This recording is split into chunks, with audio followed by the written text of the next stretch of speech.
Hello friends, welcome back to our YouTube platform VK learning hub. तो जैसे कि आप सभी को पता है दोस्तों, एसएससी जेई इलेक्ट्रिकल 2019 का भी एग्जाम डेट्स आ गई हैं।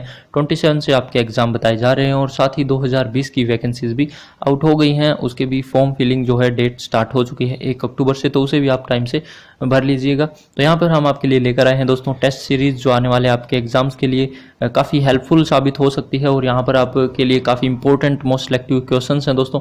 50 क्वेश्चंस होंगे हर टेस्ट में और लेवल अलग होगा दोस्तों। तो आज हम 4th टेस्ट देख रहे हैं। इससे पहले अगर आपने 3 जो है वीडियो नहीं देखी है तो प्लीज़ डिस्क्रिप्शन बॉक्स में और आई बटन लिंक में आपको लिंक मिलेगा, वहाँ से आप जाके देख सकते हैं। जेई इलेक्ट्रिकल के लिए 30 मिनट्स आप अपनी तरफ से दे सकते हैं और 50 क्वेश्चंस होंगे। तो अटेम्प्ट करें अपनी तैयारी को, क्योंकि इस टाइम आप जितनी प्रैक्टिस करेंगे उतना ही आपके लिए बेटर होगा। तो चलिए बिना देरी किए शुरू करते हैं अपना आज के महत्वपूर्ण सेशन को और सीखते हैं काफ़ी कुछ नया आज की हमारी इस वीडियो से। फर्स्ट क्वेश्चन आपकी स्क्रीन पर होगा दोस्तों, देखते हैं। The power factor of a transformer on no load will about. अगर हम नो लोड पे बात करते हैं दोस्तों, तो आपका जो पावर फैक्टर होता है वो आपका काफ़ी कम होता है। तो नो लोड पे अगर हम बात करें तो नॉर्मली आपका जो है 0.1 से 0.3 जो है आपका लैगिंग रहता है। तो यहाँ पे ऑप्शन 3 आप देखेंगे जो बिल्कुल यहाँ पे करेक्टली मैच करेगा। काफ़ी इंपॉर्टेंट क्वेश्चन है दोस्तों, काफ़ी बार ये एग्जाम में पूछा भी जा चुका है और पूछा जा सकता है। यहाँ पे आप देख सकते हैं पावर फैक्टर जो होता है आपका ट्रांसफॉर्मर का वो नो लोड पर काफ़ी कम होता है, 0.1 से 0.3 लैगिंग पर रहता है। तो ये आप ध्यान में रखेंगे। अगला क्वेश्चन आपकी स्क्रीन पर है, ये भी आपके लिए इंपॉर्टेंट रहेगा। तो यहाँ पर है eight which condition of transformer the equivalent circuit is obtained. आपको ये सर्किट दिया गया है दोस्तों, इस सर्किट को देख के बताना है कि ये इनमें से ऑप्शंस आपके लिए अभी सामने हैं। तो यहाँ पे आप देख सकते हैं कि अंडर नो लोड कंडीशन का है, या फिर under short circuit, under open circuit, या फिर when primary winding resistance is low. तो ये क्वेश्चन आप देख सकते हैं दोस्तों, काफ़ी इंपॉर्टेंट है। यूपीएससी आईएएस 2009 में भी ये पूछा गया है। तो इस सर्किट से आप अंदाज़ा लगा सकते हैं दोस्तों कि ये जो सर्किट आपका शॉर्ट सर्किट कंडीशन में है जब हम सेकेंडरी को प्राइमरी की तरफ रेफर कर देते हैं। तो यहाँ पे आपका अगर हम बात करें तो इसका सही आंसर होगा अंडर शॉर्ट सर्किट जो है इसके लिए सही आंसर होगा। यहाँ पे आप देख भी पाएंगे कि ये जो सर्किट है वो आपका transformer under short circuit condition when refer to primary side. तो ये काफ़ी इंपॉर्टेंट है, इसे आप जरूर ध्यान में रखेंगे। और वीडियो अगर आपको यूजफुल लग रही हो दोस्तों, हेल्पफुल लगे, तो प्लीज़ शेयर कर दें अपने और फ्रेंड्स में और लाइक कर दें ताकि और भी कनेक्ट हो सके। नए हैं चैनल पर तो सब्सक्राइब भी करते चलें। तो बढ़ते हैं अपने अगले क्वेश्चन की ओर। आप स्क्रीन पर देख पाएंगे कि cells are connected in parallel in order to increase. जो सेल्स होते हैं दोस्तों, बैटरीज होती हैं, उनको हम पैरेलल में कनेक्ट करते हैं। किस लिए करते हैं? क्या एफिशिएंसी इंक्रीज करने के लिए, या फिर लाइफ ऑफ सेल, या करंट कैपेसिटी, या फिर वोल्टेज रेटिंग। तो अगर हम पैरेलल में कनेक्ट करते हैं दोस्तों तो उससे हम अपने यहाँ पे करंट रेटिंग को, जो करंट कैपेसिटी होती है, उसको इंक्रीज करते हैं। ऑप्शन सी आप देखेंगे जो बिल्कुल यहाँ पे करेक्ट होगा। अगर हम सीरीज में कनेक्ट करते हैं बैटरीज को तो उससे हमारी वोल्टेज कैपेसिटी है वो इंक्रीज होती है। तो ये भी आप ध्यान में रखेंगे। सो चलिए नेक्स्ट देखते हैं, बढ़ते हैं। Due to which one of the following reasons a synchronous fails to pull into synchronism after applying DC field current. अगर हम डीसी फील्ड करंट भी लगा देते हैं दोस्तों तो भी जो हमारी सिंक्रोनस मशीन है वो फेल हो जाती है सिंक्रोनिज्म में आने से। तो यहाँ पर क्या रीजन हो सकता है वो आपको बताना है। अगर हमारा हाई फील्ड करंट है, या फिर लो फील्ड करंट है, लो एससीआर रेशो या फिर हाई एससीआर रेशो है। तो यहाँ पर अगर हम देखें दोस्तों तो आपका अगर लो फील्ड करंट होगा तो जो सिंक्रोनस मशीन है वो सिंक्रोनिज्म में नहीं आ पाती है। इसलिए यहाँ पर आपका जो ऑप्शन 2 आप देखेंगे कि लो फील्ड करंट के कारण जो है यहाँ पर ये कंडीशन जो फेल कंडीशन हो सकती है सिंक्रोनिज्म में आने की, वो हो सकती है यहाँ पर after applying DC field current के बाद भी, अगर आपका डीसी फील्ड करंट कमजोर है, वीक है तो। नेक्स्ट अगर हम देखें क्वेश्चन आपकी स्क्रीन पर कि the capacity of A battery is expressed in. Capacity of A battery किस में एक्सप्रेस की जाती है ये आपको बताना है। काफी बार पूछा गया क्वेश्चन है। तो यहाँ पे आप बताएंगे, इसका सही आंसर होगा कि एम्पियर आवर्स में जो है हम नॉर्मली इसको रेटिंग करते हैं यहाँ पर कैपेसिटी ऑफ ए बैटरीज की। नेक्स्ट अगर हम बड़े क्वेश्चन की बात करें तो आपके लिए दोस्तों 6 का है, best suitable method for smooth speed control by controlling number of poles. Number of poles के जरिए हम दोस्तों स्पीड कंट्रोल करते हैं। तो यहाँ पे ये सभी को पता है, लेकिन कौन सा बेस्ट मेथड है वो आपको यहाँ पे बताना है। काफी इंपॉर्टेंट क्वेश्चन है दोस्तों। एक्सपेक्टेड क्वेश्चन होंगे जितने भी, या फिर मोस्ट आस्क्ड क्वेश्चन होंगे पिछले जो एग्जाम्स में आए हैं, तो ये भी आपके लिए हेल्पफुल रहेंगे सभी। तो आप इनको अच्छे से करें, इसलिए मैंने आपको 50 क्वेश्चन 30 मिनट दी है ताकि आप एग्जाम में इजिली 1 आवर में अराउंड 100 क्वेश्चन कर पाए, और यही आपकी स्ट्रेटजी होनी चाहिए। तो यहाँ पे जल्दी से इसका आंसर करें दोस्तों। इसका सही आंसर अगर मैं बताऊं आपको तो यहाँ पे पोल एम्पलीट्यूड मॉड्यूलेशन जो मेथड है पीएम, यहाँ पर सही आंसर होगा दोस्तों। ये प्रैक्टिकल मेथड है एक्चुअली, तो इस मेथड के द्वारा जो है ये बेस्ट सूटेबल माना गया है अदरवाइज जो और हैं वो भी यहाँ पे पोल कंट्रोल मेथड ही हैं स्पीड के, तो ये आप ध्यान में रखेंगे तो इंपॉर्टेंट है। अगला क्वेश्चन देख लेते हैं, voltmeter should be of very high resistance so that, तो वोल्टमीटर का जो रेजिस्टेंस है दोस्तों वो काफ़ी हाई होता है, ये सभी को पता है। यहाँ पर क्यों होता है ये आपको यहाँ पे बताना है। इसके सही बात करें क्यों, ताकि ये ड्रॉ मिनिमम करंट कर पाए, करंट ज़्यादा ड्रॉ ना करे इसलिए, और इसके रीज़न है दोस्तों कि ये वोल्टमीटर जो है वो पैरेलल में कनेक्ट किया जाता है, तो यही रीज़न है। तो इट में ड्रॉ करंट मिनिमम पॉसिबल, इसलिए जो है वोल्टमीटर का जो रेजिस्टेंस है वो काफ़ी हाई रखना चाहिए।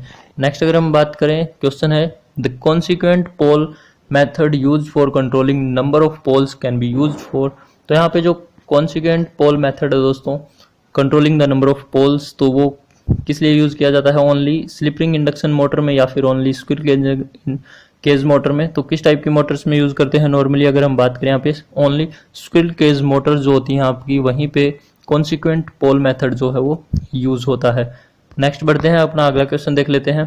तो under running condition the maximum torque of 3 phase induction motor will occur at that value of A slip eight which rotor resistance पर फेज डैश रोटर रिएक्टेंस पर फेज। तो यहाँ पे यही है दोस्तों कि अंडर रनिंग कंडीशन में जो मैक्सिमम टॉर्क आपकी वो कब होती है, जब रेजिस्टेंस पर फेज आपका इक्वल हो रोटर रिएक्टेंस पर फेज के। तो यहाँ पे ऑप्शन 4 आप देखेंगे जो बिल्कुल आपका यहाँ पे करेक्ट आंसर रहेगा, तो काफी इंपॉर्टेंट है, इसे नोट करेंगे क्वेश्चन को।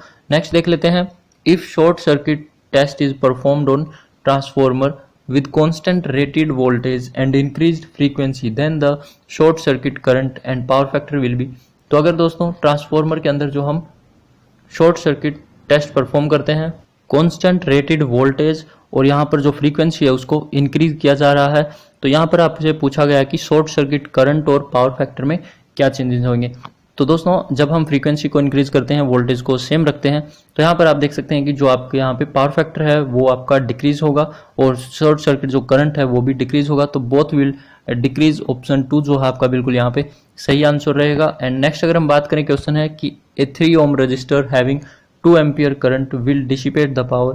तो यहाँ पे इजी है दोस्तों, सिंपल न्यूमेरिकल लगेगा, पावर का आई स्क्वायर आर यहाँ पे, तो यहाँ पे आप पावर निकालनी है आपको, डिसिपेट पावर कितना करेगा, 3 ओम का रेजिस्टेंस अगर 2 एम्पियर करंट है यहाँ पे, तो इसका सही आंसर आप निकाल सकते हैं 12 वॉट जो है बिल्कुल यहाँ पे आपका सही आंसर आएगा। ऑप्शन 4 जो है यहाँ पे देख पाएंगे। तो नेक्स्ट क्वेश्चन आप देख लेते हैं, a multi range instrument ammeter या फिर वोल्ट मीटर हो सकता है, तो यहाँ पे multi range instrument has multiple shunt होते हैं, सीरीज रेजिस्टेंस होते हैं इनसाइड द मीटर, या फिर वेरिएबल कोयल टर्न्स होती हैं। तो यहाँ पे कौन सा सही आंसर होगा दोस्तों कि जो मल्टी रेंज इंस्ट्रूमेंट होते हैं उनमें मल्टीपल शंट और सीरीज लगे होते हैं रेजिस्टेंस, यहाँ पे ए ऑप्शन देखेंगे आप बिल्कुल यहाँ पे सही आंसर रहेगा, मल्टीपल शंट और series resistance inside the meter connected रहते हैं। नेक्स्ट देख लेते हैं 13 का है, in Sumpner test the net voltage in the local circuit of secondaries. जो सेकेंडरी सर्किट होता है दोस्तों उसमें नेट वोल्टेज क्या होती है संपनर टेस्ट के दौरान, तो यहाँ पर 0 रहती है दोस्तों। ऑप्शन 2 आप देखेंगे जो बिल्कुल आपको यहाँ पे सही आंसर रहेगा। अगर हम इसमें बात कर लेते हैं दोस्तों, तो आप देख पाएंगे the net voltage in the local circuit of secondaries 0 only when secondary are connected in series opposition. तो ये आप कंडीशन जरूर याद रखेंगे, जब आपके यहाँ पे जो सेकेंडरी है वो सीरीज अपोजिशन में कनेक्ट होंगे तभी आपके जो सेकेंडरी में है वो वोल्टेज 0 रहेगी। अगर सीरीज अपोजिशन में कनेक्ट नहीं है, if the secondary are not in series opposition then meter will read twice the induced EMF in each secondary. तो ये जो कंडीशन है दोस्तों इनको आप जरूर ध्यान में रखें, एग्जाम पॉइंट ऑफ व्यू से मोस्ट इंपॉर्टेंट आपके कंसेप्चुअल जो है वो क्लियर रखेगी, तो इसे आप जरूर ध्यान में रखें। अगला क्वेश्चन है कि the rating of A fuse wire is always expressed in. Rating of fuse wire किस में एक्सप्रेस करते हैं दोस्तों, सभी को पता है यहाँ पे एम्पियर्स में करते हैं। Option D will be the correct answer रहेगा। नेक्स्ट बढ़ते हैं, क्वेश्चन है कि international ohm is defined in term of the resistance of. तो इंटरनेशनल अगर हम ओम की बात करें तो वो किसके टर्म में डिफाइन किया जाता है, कॉलम ऑफ मर्करी या क्यूब ऑफ कार्बन या क्यूब ऑफ कॉपर। यहाँ पे आपका सही आंसर होगा एक कॉलम ऑफ मर्करी जो है बिल्कुल यहाँ पे सही आंसर रहेगा। Option A will be the correct answer. तो चलिए नेक्स्ट देख लेते हैं। अगला क्वेश्चन आपकी स्क्रीन पर रहेगा, the speed of DC shunt motor is required to be more than full load speed, this is possible by. अगर हमें डीसी शंट मोटर की दोस्तों जो स्पीड है वो फुल लोड स्पीड से ज़्यादा करनी है तो कैसे कर पाएंगे वो आपको यहाँ पे बताना है। तो यहाँ पे अगर हम बात करें तो रिड्यूसिंग द फील्ड करंट को अगर हम कम कर दें तो उसकी जो स्पीड है वो फुल लोड स्पीड से ज़्यादा हम कर पाएंगे। ऑप्शन ए जो आप यहाँ पे रीड कर पाएंगे सही रहेगा। अगला क्वेश्चन देख लेते हैं। क्वेश्चन है कि while performing a open circuit test on transformer at 30 volt 30 hertz it gives flux आपको 5 देगा as lagging power factor if the same test is performed on 30 volt 50 hertz. तो यहाँ पे नोट करेंगे जो फ्रीक्वेंसी है वो हमने इंक्रीज कर दी है, तो आपका जो 5 होगा वो क्या होगा।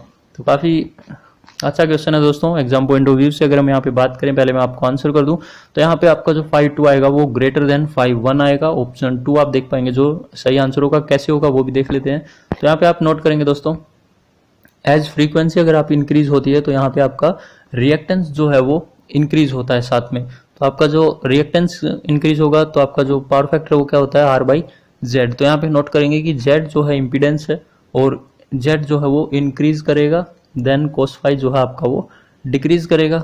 तो सिंपल है।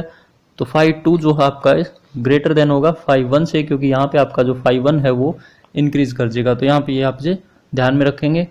नेक्स्ट है 18 का question, load shedding is done for. तो ये क्वेश्चन जो है मोस्ट एक्सपेक्टेड रहेगा दोस्तों। इंपॉर्टेंट रखे कि लोड शेडिंग क्या होती है। तो load shedding is done for किस लिए की जाती है। तो यहाँ पर अगर हम बात करें रिड्यूसिंग जो पीक डिमांड होती है सिस्टम की उसको कम करने के लिए हम लोड शेडिंग करते हैं। ऑप्शन 4 जो है आपका यहाँ पे सही आंसर रहेगा। नेक्स्ट अगर हम क्वेश्चन देख लेते हैं, तो when 4 volt EMF is applied across A 1 farad capacitor it will store energy. तो कैपेसिटर के केस में एनर्जी स्टोरेज जो है आप फॉर्मूला लगाएंगे और इसको सोल्व करेंगे दोस्तों। तो इसका सही आंसर क्या होगा दोस्तों, आपका यहाँ पे 8 जूल जो है बिल्कुल साफ आपका आंसर रहेगा। तो हाफ CV² जो है यहाँ पे फॉर्मूला लगा के आप 8 जूल जो है कर पाएंगे। तो इंपॉर्टेंट है, ध्यान में रखें। नेक्स्ट अगर हम बात करें तो generators for base load plant are usually design for maximum efficiency around. जो जनरेटर्स होते हैं दोस्तों आपके, वो अगर हम बेस लोड के लिए जो यूज करते हैं उनकी एफिशिएंसी मैक्सिमम किस लोड पर होती है वो आपको यहाँ पे बताना है। जल्दी से आंसर करें। तो यहाँ पे अगर हम सही आंसर की बात करें तो फुल लोड पर जो है आपका यहाँ पे बिल्कुल सही आंसर रहेगा। जनरेटर्स की बात हुई है दोस्तों, ये आप जरूर ध्यान में रखें। एक सेम क्वेश्चन आपका यहाँ पे ट्रांसफॉर्मर से रिलेटेड भी बनता है, तो यहाँ पे जनरेटर के बारे में पूछा है तो फुल लोड जो है इसका सही आंसर होगा। Otherwise generators for peak load के लिए जो आएगा वो आपका अराउंड 50 to 75% पर मैक्सिमम एफिशिएंसी अटेन करते हैं। तो ये भी आप नोट करेंगे। अगला क्वेश्चन देख लेते हैं 21 का है, the materials having low retentivity are suitable for making. जो मटेरियल्स होते हैं दोस्तों जिनकी रेटेंटिविटी आपकी कम होती है तो वो टेम्परेरी मैग्नेट या परमानेंट मैग्नेट या वीक मैग्नेट कौन सी टाइप के मैग्नेट बनाने में यूजफुल रहते हैं। तो वो वीक मैग्नेट जो है आपका यहाँ पे, और यहाँ पे बात करें तो टेम्परेरी मैग्नेट जो होती हैं वो बनाने में हेल्पफुल रहेंगे। Option A will be the correct answer. जो आपके यहाँ पे लो रेटेंटिविटी वाले मटेरियल्स होते हैं तो टेम्परेरी मैग्नेट्स बनाएंगे, ए ऑप्शन सही रहेगा। अगला देख लेते हैं, unit of regulation of speed governor. Speed governor जो होता है आपका दोस्तों, उसकी यूनिट की अगर हम बात करें तो क्या होती है, unit of regulation of speed governor. तो यूनिट होती है हर्ट्ज पर मेगावाट। तो ये आप जरूर ध्यान में रख लेंगे, नोट कर लेंगे, तो इंपॉर्टेंट होती है। 1 से 2 क्वेश्चन आपके यूनिट से जरूर बनते हैं। अगला क्वेश्चन देख लेते हैं, तो shunt capacitors are used in substations. Substation में आपने देखा होगा कि शंट कैपेसिटर्स लगाए जाते हैं। किस लिए लगाए जाते हैं दोस्तों, शंट कैपेसिटर जो होते हैं वो आपके डिलीवर करते हैं यहाँ पे लीडिंग VAR। तो ये भी आप जरूर ध्यान में रखेंगे। ऑप्शन 2 आप नोट कर पाएंगे, डिलीवर लीडिंग VAR के लिए हम शंट कैपेसिटर्स यूज करते हैं। नेक्स्ट अब बात कर लेते हैं, अगला क्वेश्चन है कि the unit of transmission loss coefficient is. तो ट्रांसमिशन लॉस कोफिशिएंट की क्या यूनिट होती है गाइस, जल्दी से आंसर करें इसका। तो 1 पर मेगावाट जो है आपका यहाँ पे बिल्कुल सही आंसर रहेगा। Option 3 will be the correct answer. Unit है ट्रांसमिशन लॉस कोफिशिएंट की, तो ये भी आप ध्यान में रखेंगे। अगला देख लेते हैं कि if the penalty factor of A plant is unity it's incremental transmission loss is. तो इस क्वेश्चन को आप नोट करें, काफी इंपॉर्टेंट है ये एग्जाम पॉइंट ऑफ व्यू से गाइज। तो अगर पेनल्टी फैक्टर जो है आपका प्लांट का यूनिटी है तो वहां पर आपका इंक्रीमेंटल ट्रांसमिशन लॉस जो होता है वो 0 रहता है। तो ऑप्शन 4 आप देखेंगे जो बिल्कुल आपका यहाँ पे बिल्कुल सही आंसर रहेगा। नेक्स्ट देख लेते हैं, आगे बढ़ते हैं। तो which of the following is most economical method for starting single phase motor. तो सिंगल फेज मोटर को स्टार्ट करने का सबसे बेस्ट इकोनॉमिकल मेथड कौन सा है दोस्तों, आपने घरों में भी देखा होगा। तो ये है कैपेसिटर स्टार्ट मेथड यूज करते हैं हम नॉर्मली। तो ऑप्शन ए जो है आप यहाँ पे बिल्कुल सही आंसर करेंगे। तो नेक्स्ट बढ़ते हैं, अपना क्वेश्चन देखते हैं। तो if span length is doubled when with no change in other factors the sag of the line will become. तो अगर यहाँ पे हम सैग के फॉर्मूले को यूज करें तो आप उसको याद करेंगे। यहाँ पे अगर स्पैन लेंथ को बढ़ा दिया जाए, डबल कर दिया जाए और बाकी फैक्टर्स को सेम रखा जाए तो यहाँ पर सेग में क्या चेंज आएगा दोस्तों, तो यहाँ पे आपका 4 टाइम्स हो जाता है, option C will be the correct answer. और तो इम्पोर्टेंट है, ये काफ़ी ध्यान में रखेंगे, इसलिए फॉर्मूला आप जरूर याद रखेंगे इसका। अगला क्वेश्चन देख लेते हैं 28 का, load frequency control system uses. तो लोड फ्रीक्वेंसी कंट्रोल सिस्टम क्या यूज़ करता है यहाँ पे, प्रोपोर्शनल कंट्रोलर ओनली या फिर डिफरेंशियल कंट्रोलर। तो यहाँ पे आप याद रखें कि बोथ प्रोपोर्शनल और इंटीग्रल कंट्रोलर जो है यहाँ पे लोड फ्रीक्वेंसी कंट्रोल सिस्टम है वो यूज़ करता है, option 3 will be the correct answer. अगला क्वेश्चन आपकी स्क्रीन पर है कि which of the following option is an active transducer. यहाँ पे एक्टिव ट्रांसड्यूसर की बात हुई है दोस्तों, तो कौन सा आंसर सही होना चाहिए, फोटोवोल्टिक शेल जो आप देखेंगे वो आपका एक एक्टिव ट्रांसड्यूसर का काम करता है, ऑप्शन बी जो है आपका यहाँ पे सही आंसर रहेगा, जो सोलर एनर्जी से यहाँ पे इलेक्ट्रिकल में चेंज करता है। अगला क्वेश्चन है कि 30 the aluminium conductor of size dash is used for sub circuit in domestic wiring. Domestic wiring में दोस्तों अगर हम एल्यूमिनियम कंडक्टर की बात करें तो नॉर्मली किस साइज का वायर यूज होता है सब सर्किट्स में, तो काफ़ी इंपॉर्टेंट है आपका एस्टिमेटिंग कॉस्टिंग से।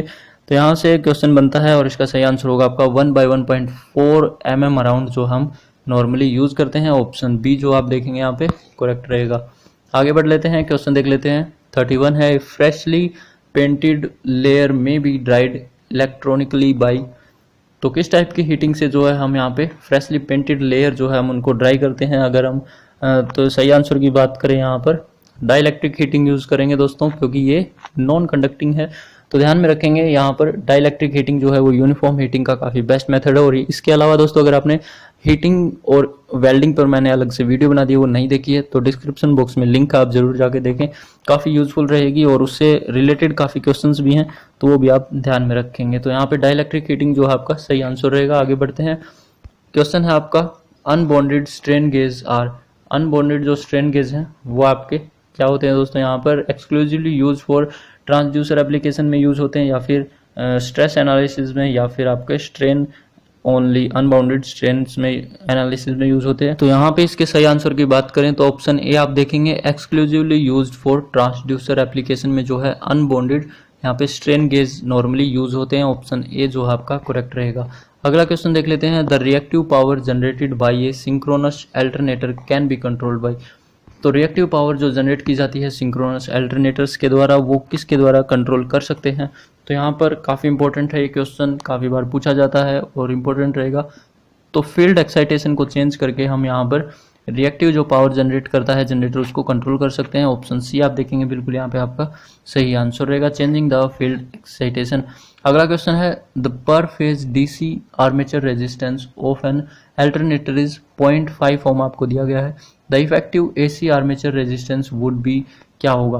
तो यहाँ पे काफ़ी इंपॉर्टेंट है ये, तो अगर यहाँ पे डीसी आर्मेचर रेजिस्टेंस आपको 0.5 ओम दिया गया है, इफेक्टिव एसी आर्मेचर रेजिस्टेंस पूछे दोस्तों तो इसमें आप जरूर ध्यान में रखेंगे ये √2 होता है। तो यहाँ पे इसका अगर हम सही आंसर की बात करें तो आपका 0.75 ohm will be the correct answer, option C जो है यहाँ पे सही आंसर रहेगा। अगला क्वेश्चन देख लेते हैं, तो base load of A power stands for. तो यहाँ पे आप देख सकते हैं जो बेस लोड पावर प्लांट होते हैं आपके स्टेशन होते हैं वो नॉर्मली 12 से 24 आवर्स के लिए होते हैं पर डे। तो यहाँ पे 12 से 24 घंटे के लिए, ऑप्शन डी जो है आपके यहाँ पे सही आंसर रहेगा। आपको पता होना चाहिए बेस लोड प्लांट जो है वो 24/7 वर्क में रहते हैं। अगला क्वेश्चन होगा 36, what is the maximum length of the flexible conduit in motor installation. तो यहाँ पे आप देख सकते हैं मैक्सिमम जो लेंथ है वो क्या हो सकती है फ्लेक्सिबल जो कंड्यूट हम यूज़ करते हैं मोटर्स इंस्टॉल करते टाइम। तो इसके अगर हम सही आंसर की बात कर लें यहाँ पर तो आप नोट करेंगे less than 1.25 meter, option A will be the correct answer. काफ़ी इंपॉर्टेंट है दोस्तों एग्जाम पॉइंट ऑफ व्यू से। अगला क्वेश्चन है, which among these fuse is very fast in operation. तो इनमें से कौन से फ्यूज जो हैं काफ़ी फास्ट ऑपरेशन में रहते हैं। तो यहाँ पे सेमीकंडक्टर फ्यूज जो हैं ये काफ़ी फास्ट रहते हैं, option A will be the correct answer, note करेंगे। आगे बढ़ते हैं, अगला क्वेश्चन है, free running and coasting period are generally long in case of. तो इनमें से किस टाइप की सर्विस लाइंस में जो है आपका यहाँ पे फ्री रनिंग और कॉस्टिंग पीरियड जो है वो लॉन्ग रहता है। तो यहाँ पे हम बात करें मेन लाइन सर्विस जो होती है आपकी वहाँ पे फ्री रनिंग भी और यहाँ पे जो कॉस्टिंग पीरियड होता है वो दोनों ही लॉन्ग रहते हैं। नेक्स्ट अगर हम बात कर लेते हैं 39 का क्वेश्चन है, the squirrel cage winding of a single phase motor is placed in. जो स्क्विरल केज वाइंडिंग होती है दोस्तों सिंगल फेज मोटर में वो कहाँ पर प्लेस की जाती है, आर्मेचर, स्टेटर, रोटर या फील्ड। तो यहाँ पे सही आंसर क्या होगा दोस्तों आपका रोटर पर जो है वो प्लेस की जाती है। Option C will be the correct answer. Next question है, आप इसे जरूर नोट करेंगे। पूछा गया क्वेश्चन है NEMA stands rate motor according to. यहाँ पे जो पूछा है दोस्तों, NEMA stands rate motor according to किसके अकॉर्डिंग है दोस्तों? फ्रेम नंबर होता है ये। तो ऑप्शन ए आप देखेंगे यहाँ पे बिल्कुल जो आपका सही आंसर रहेगा, तो इसे आप नोट कर लेंगे। नीमा जो है stands rate motor according to frame number के अकॉर्डिंग ये रहता है। अगला क्वेश्चन आपकी स्क्रीन पर है 41 का है, what is the factor of safety used for current rating in power installation. Power installation में अगर हम बात करें तो फैक्टर ऑफ सेफ्टी की देखें तो यहाँ पे करंट रेटिंग क्या रहता है गाइज? यहाँ पे 2 रहता है। ऑप्शन 2 आप डी देखेंगे जो बिल्कुल यहाँ पे सही आंसर रहेगा। 2 जो है यहाँ पे करेक्टली मैच करेगा। अगला हम देख लेते हैं, क्वेश्चन है कि dynamometer type moving coil instrument are provided with. जो dynamometer type moving coil type होते हैं दोस्तों, तो वो कौन सी डैम्पिंग यूज करते हैं? एडी करंट डैम्पिंग, जैसे कि आपने PMMC में भी देखा होगा। तो इंस्ट्रूमेंटेशन से क्वेश्चन है, ये भी आप जरूर ध्यान में रखेंगे, काफ़ी क्वेश्चन बनते हैं ऐसे ही। तो यहाँ पे एडी करंट डैम्पिंग हम इसमें यूज करेंगे। नेक्स्ट क्वेश्चन स्क्रीन पर है, if in an RLC series circuit the frequency is below the resonant frequency. तो आप सभी को पता है दोस्तों, RLC सीरीज सर्किट की अगर हम बात करें, रिजोनेंट फ्रीक्वेंसी जब डाउन आती है तो यहाँ पे हमारा कैपेसिटिव इफेक्ट जो है बढ़ता है, और अगर रिजोनेंट फ्रीक्वेंसी अप साइड जाती है तो यहाँ पर आपका इंडक्टिव इफेक्ट बढ़ता है। तो यहाँ पे पूछा है कि RLC सीरीज सर्किट में जब फ्रीक्वेंसी है वो आपकी रिजोनेंट फ्रीक्वेंसी बिलो रहती है तो यहाँ पर कौन सा मैच करेगा? तो आपका जो XC है इज ग्रेटर देन XL रहेगा। ऑप्शन सी आप देख पाएंगे जो बिल्कुल यहाँ पे करेक्ट रहेगा। काफी इंपॉर्टेंट है ये क्वेश्चन, तो इसे आप जरूर नोट करेंगे। नेक्स्ट है गाइस कि the operation of A thermocouple is based upon. जो थर्मोकपल होता है दोस्तों, उसका ऑपरेशन किस प्रिंसिपल पर काम करता है ये आपको बताना है। काफ़ी इंपॉर्टेंट है दोस्तों ये भी क्वेश्चन। तो यहाँ पे अगर हम सही आंसर की बात करें तो सीबैक effect will be the correct answer. Option 2 आप ध्यान में रखेंगे, एग्जाम पॉइंट ऑफ व्यू से मोस्ट इंपॉर्टेंट रहेगा आने वाले। नेक्स्ट अगर हम बात करें 45 का क्वेश्चन है, the phase sequence is important in determining the direction of rotation of the. तो यहाँ पे आपसे पूछा है दोस्तों कि फेज सीक्वेंस किसमें इंपॉर्टेंट रहती है डायरेक्शन ऑफ रोटेशन के लिए। तो यहाँ पर आपका सही आंसर अगर मैं बात करूँ तो यहाँ पे AC मोटर्स होगा। AC मोटर्स में हमें फेज सीक्वेंस पता होना चाहिए अगर हमें डायरेक्शन ऑफ रोटेशन पता करनी है, तो ये भी आप ध्यान में रखेंगे, इंपॉर्टेंट है। नेक्स्ट अगर हम बात करें, क्वेश्चन है आपके लिए काफ़ी इंपॉर्टेंट है, the commutator pitch for simplex lap winding. Simplex lap winding की अगर हम बात करें तो जो कम्यूटेटर पिच होती है दोस्तों वो 1 भी हो सकती है और -1 भी। तो यहाँ पे आपको ऑप्शन 3 देख पाएंगे जो आपका बिल्कुल यहाँ पे करेक्ट आंसर रहेगा, तो इसे भी आप नोट कर लें। Option 3 will be the correct answer. आगे बढ़ते हैं, अपने क्वेश्चन नंबर 47 है दोस्तों, stray losses are sum of. तो स्ट्रे लॉसेज इनमें से कौन से हैं दोस्तों, वो आपको यहाँ पे टिक करने हैं। तो यहाँ पे जल्दी से आंसर करने की कोशिश करें गाइज, कमेंट बॉक्स में आपके लिए है, आंसर कर सकते हैं जल्दी से। तो यहाँ पे अगर हम सही आंसर की बात करें तो iron loss and mechanical loss जो है आपका यहाँ पे सही आंसर होगा। ये दोनों मिलकर यहाँ पे आपका स्ट्रे लॉस बनाते हैं। तो यहाँ पे ऑप्शन 2 जो है will be the correct answer रहेगा। आगे बढ़ते हैं, क्वेश्चन नंबर 48 है, वॉशिंग मशीन एम्प्लॉय जनरली। तो यहाँ पे वॉशिंग मशीन में नॉर्मली किस टाइप की मोटर यूज होती है ये आपको बताना है। एप्लीकेशन बेस्ड भी क्वेश्चन आपको 1 से 2 में देखने को मिलते हैं, तो इंपॉर्टेंट है ये, इसलिए मैंने डिस्कस किया। यहाँ पे अगर हम सही बात करें तो रेजिस्टेंस स्प्लिट फेज मोटर जो है नॉर्मली यूज की जाती है। ऑप्शन 4 जो है आपका यहाँ पे बिल्कुल सही आंसर रहेगा, तो ध्यान में रखेंगे। और वीडियो अगर अच्छी लग रही हो, यूजफुल लग रही हो, तो प्लीज़ लाइक जरूर कर दे दोस्तों साथ के साथ, और शेयर कर दे अपने फ्रेंड्स में। अगला क्वेश्चन आपका 49, टॉर्क बाई वेट रेशो जो है आपका वो इंस्ट्रूमेंट का क्या शो करता है। तो यहाँ पे टॉर्क बाई वेट रेशो क्या शो करेगा दोस्तों, फिडेलिटी या फिर सेंसिटिविटी, रिजोल्यूशन या एक्यूरेसी। तो यहाँ पर sensitivity will be the correct answer रहेगा आपका। ऑप्शन 2 जो है यहाँ पे torque by wait ratio show करता है, तो ये भी आप ध्यान में रखेंगे। आगे बढ़ते हैं, आपका क्वेश्चन है 50 का, विच IR रूल। IR रूल से रिलेटेड आपको क्वेश्चन जरूर देखने को मिलता है एक न एक, तो यहाँ पे ये ध्यान में रखेंगे कि IR रूल आप जरूर पढ़ के जाएं एग्जाम पॉइंट ऑफ व्यू से, पहले थोड़ा सा ध्यान में रखें, इंपॉर्टेंट रहेंगे। तो यहाँ पे IR रूल जो है आपको इंस्ट्रक्शन दी गई है कि instruction for the restoration of person suffering from electric shock. जिस पर्सन को इलेक्ट्रिक शॉक लग जाए उसके लिए यहाँ पे इंस्ट्रक्शन दी जाती है क्या करना चाहिए।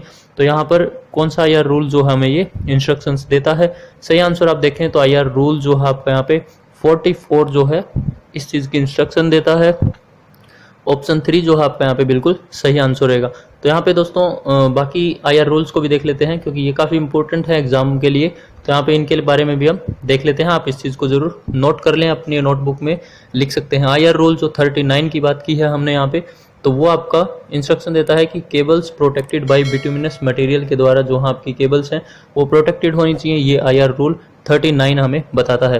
नेक्स्ट IR रूल है कि IR रूल 44 जो है वो हमने देखा कि instruction for restoration of persons suffering from electric shock. Next आपका IR 38 है जो यहाँ पे बताता है कि केबल्स फॉर पोर्टेबल या फिर ट्रांसपोर्टेबल एपरेटस के लिए है, तो यहाँ पे 38 है। और IR 46 की अगर हम बात करें तो periodically inspection and testing of consumers installation, जो कंज्यूमर्स इंस्टॉलेशन है प्रीमिसेस हैं उनकी इंस्पेक्शन और टेस्टिंग के लिए IR रूल 46 बना है। तो यहाँ पे ये कुछ IR रूल्स भी हैं जो मैंने डिस्कस कर लिए हैं। तो उम्मीद करते हैं आपको वीडियो काफ़ी यूजफुल लगी होगी। तो यही थे गाइज आज के हमारे 50 क्वेश्चंस। उम्मीद करते हैं आपको अच्छे से समझ आ गए होंगे। इससे पहले कि अगर आपने वीडियो नहीं देखी है तो हमने इन 4 वीडियो में हमने अबाउट यहाँ पर अपने 200 प्लस क्वेश्चंस हमने डिस्कस किए हैं। तो इन क्वेश्चंस को आप जरूर एक बार रीड करके जाएं, एग्जाम के लिए आपके लिए इंपॉर्टेंट रहे। Hope you enjoy this session. तो मिलते हैं नेक्स्ट वीडियो में। Till then live your life, live your dreams. Thanks for watching.